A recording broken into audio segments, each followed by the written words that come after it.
The point is as follows. Ibn Jawzi rahmatullah alayhi writes it. He says, when Sayyidina Yusuf alayhi salatu wasalam was tempted with zina, the dynamics around him were very unique. And hence the reward was equally great. Number one, فَإِنَّهُ عَلَيْهِ السَّلَامُ كَانَ شَابًّا وَالشَّبَابُ مَرْكَبُ الشَّهْوَةِ. When Yusuf alayhi salam was tempted with zina, he was a young man. And youth and lust are synonymous. It goes together. A young man in his youth, I don't have to tell you what happens to him. He was unmarried, so he didn't have a legitimate alternative.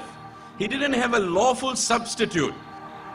That is why Imam Ahmad rahmatullah alayhi said, حدثنا هيثم قال حدثنا إسماعيل بن عياش عن عبد الرحمن بن عدي البهراني عن يزيد بن ميسرة أنه قال إن الله تعالى يقول أيها الشاب التارك شهوته لي المتبذل شبابه من أجلي أنت عندي كبعض ملائكتي.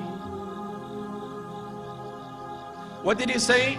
He said, "O young man in the prime of his life, when his youth is at optimum level, brimming to its maximum, temptations around him, a woman at his disposal, money in his pocket, and then he objectively channels his youth in the obedience of Allah.